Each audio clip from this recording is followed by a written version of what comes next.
ভাগ্যে যেন ভালো কিছু আল্লাহ লেখেন, আপনার নসিবে যেন ভালো কিছু আসে, আপনার রিজিকে যেন আল্লাহ বরকত দান করেন, এর জন্য বেশ কিছু আমল আমরা কোরআন হাদিসের আলোকে বলতে পারি, সাজেশন দিতে পারি। রিজিকে বরকত এবং ভাগ্য সুপ্রসন্ন হবে কোন আমল করলে? ভাইরা আমার, ভাগ্যে ভালো কিছু লেখা হয় কবে? একটা হলো মানুষের সৃষ্টিরও 50,000 বছরে আল্লাহ তাআলা ভাগ্য নির্ধারণ করেছেন। আরেকটা হলো প্রতি বছর যেই রাতে আল্লাহ কোরআন নাজিল করেছেন, আল্লাহ সূরা দুখানে বলেছেন সেই রাতে অর্থাৎ লাইলাতুল কদরে আল্লাহ তাআলা সব গুরুত্বপূর্ণ বিষয় ধার্য করেন। ভাগ্যে যেন ভালো কিছু আল্লাহ লেখেন, আপনার নসিবে যেন ভালো কিছু আসে, আপনার রিজিকে যেন আল্লাহ বরকত দান করেন, এর জন্য বেশ কিছু আমল আমরা কোরআন হাদিসের আলোকে বলতে পারি, সাজেশন দিতে পারি। তবে তার আগে আমাদেরকে জানতে হবে যে ভাগ্য সুপ্রসন্ন হওয়া বা রিজিকে বরকত হওয়া বলতে কি বুঝায়। ভাই, রিজিকে বরকত হওয়া বলতে বুঝায় আপনি যা কামাই করবেন এর ভিতরে আল্লাহ তাআলা কল্যাণ দিবেন, যা কামাই করবেন এর ভিতরে বরকত হবে। প্রাচুর্য না, অনেক টাকা না, যা হবে এটাতে কি হবে? বরকত হবে। আমরা কি বরকত চাই না সম্পদ বেশি চাই? বরকত চাই। বরকত যদি চান, এক নম্বর হলো ঈমান এবং তাকওয়া লাগবে। আল্লাহ বলেছেন ওয়ালাউ আন্না আহলাল কুরআ আমানু ওয়াত্তাকাউ লাফাতাহনা আলাইহিম বারাকাতিম মিনাস সামা। যদি কোনো জনপদের লোকেরা ঈমান আনে, আল্লাহর ভয় অন্তরে লালন করে, আল্লাহ বলেছেন আসমান থেকে বরকতের সব দুয়ার খুলে দেওয়া হবে। এজন্য ভাই, ঈমান যদি থাকে, তাকওয়া যদি থাকে, গুনাহমুক্ত জীবন গড়ার সংকল্প যদি থাকে, বরকত আসবে জীবনে। নাম্বার 2, ইস্তেগফার বেশি বেশি করলে।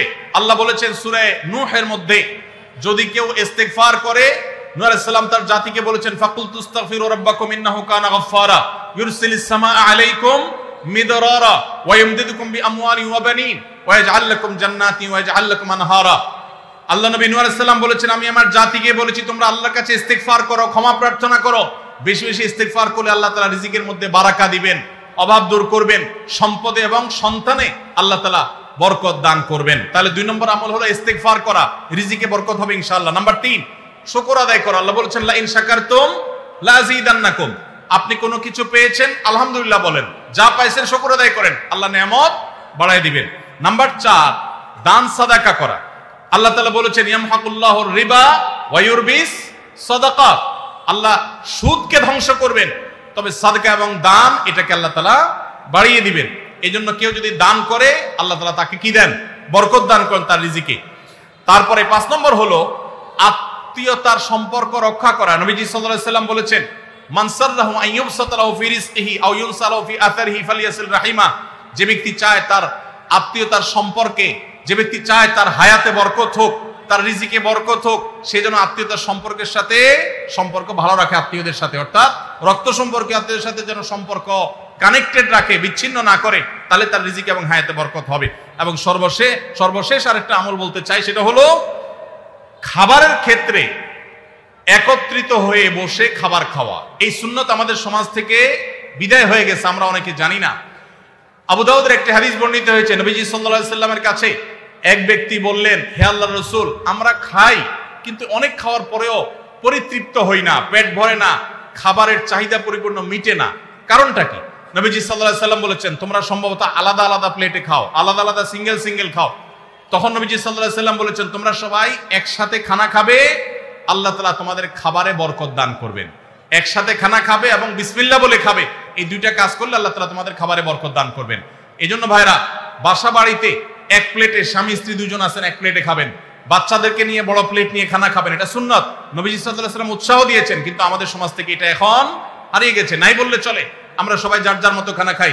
এজন্য এই কাজটাও আমাদের আমলে, আমাদের রিজিকে, আমাদের হায়াতে বরকত এনে দিবে ইনশাআল্লাহ।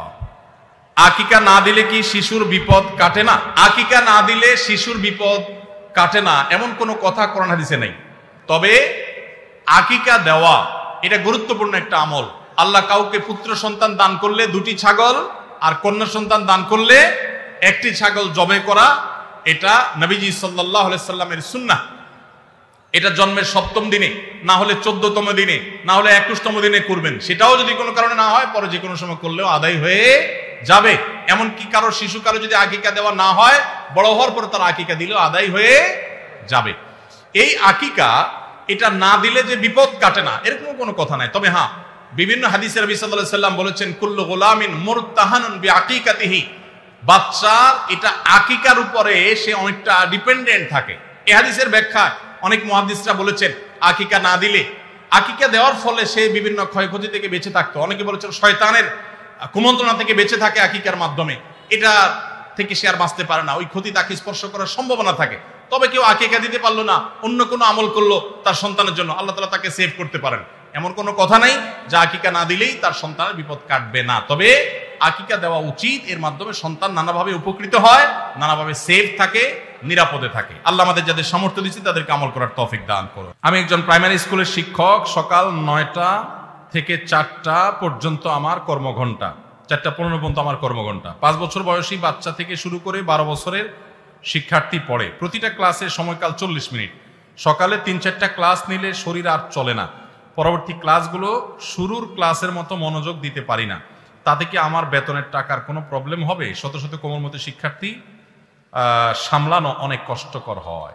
ভাইরা আমার, আল্লাহ কোরআনে বলেছেন লা ইউকাল্লিফুল্লাহু নাফসান ইল্লা উসআহা, সাধ্যের বাইরে কোনো কিছু করতে আল্লাহ আমাদেরকে বাধ্য করেন নাই। এজন্য আমাদের উচিত হবে যে আমরা যারা চাকরি করব, যতক্ষণ সাধ্য থাকে ততক্ষণ আমরা মনোযোগ দিয়ে কাজ করব।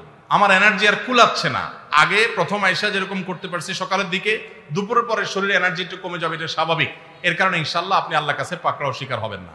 যদি আপনি ইচ্ছাকৃত গাফিলতি করেন, মোবাইল টিপাটিপি করে সময় নষ্ট করেন, বাচ্চাদের ক্লাসে দেরিতে যান, তাহলে সেজন্য আল্লাহর কাছে জব দিয়ে করা লাগবে। কিন্তু আপনার এনার্জি কমে গেছে, প্রথম ক্লাসের মতো মনোযোগ আর ধরে রাখতে পারছেন না, এর কারণে আপনি গুনাহগার হবেন না। আলহামদুলিল্লাহ, এরকম শুদ্ধ সুস্থ চিন্তা করার মানুষ যে আছে, বান্দার হক সম্পর্কে এতটা সচেতন মানুষ আছে, এটাই তো একটা সমাজের জন্য আনন্দের বিষয়। আলহামদুলিল্লাহ, সন্দেহাতীত ভাবে এটা একটা সুখের সংবাদ যে একজন ভাই চাকরি করে, স্কুলে চাকরি করে তার ঠিকঠাক মতো বেতনটা হালাল হচ্ছে কিনা, তার মনোযোগ কমে যাচ্ছে, সেজন্য আল্লাহর কাছে দায়ী থাকবেন কিনা, এই যে চিন্তা মনে আসছে, এটাকেই বলে ঈমানী চেতনা। এই ঈমানী চেতনাই তো আমাদেরকে ভালো মানুষের দিকে নিয়ে যায়। আল্লাহ আমাদের ভাইকে আরো বেশি ঈমান আমল বানানোর তৌফিক দান করুন। আইডি কার্ড ও পাসপোর্ট বানানোর কাজ করা হালাল নাকি হারাম? আইডি কার্ড বা পাসপোর্টের কাজ, অর্থাৎ কারোর আইডি কার্ড পাসপোর্ট লাগবে, সেটার জন্য কাগজপত্র রেডি করলেন, অনলাইনে ফর্ম ফিল আপ করে দিলেন, এসব কাজ টাজ করে আপনি ফি নিলেন, এটা জায়েজ আছে।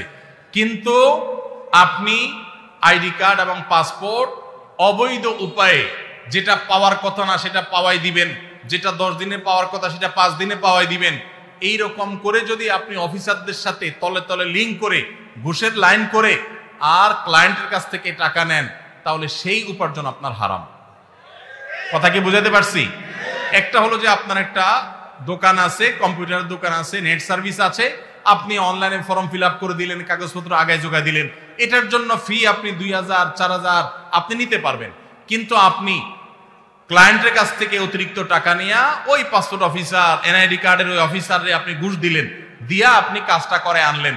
এই ঘুষের কারবার করে অবৈধ কাজ করলেন, দেরির কাজ আগের করাইলেন, লাইন ব্রেক করাইলেন, নানামুখী যে শয়তানিগুলো আমাদের দেশে হয়, অবৈধ কাজ হয়, এগুলোর জন্য যদি টাকা লেনদেন করেন, তাহলে আপনার এই ব্যবসা হালাল হবে না। আস-সুন্নাহ ফাউন্ডেশন, উম্মার স্বার্থে সুন্নাহর সাথে।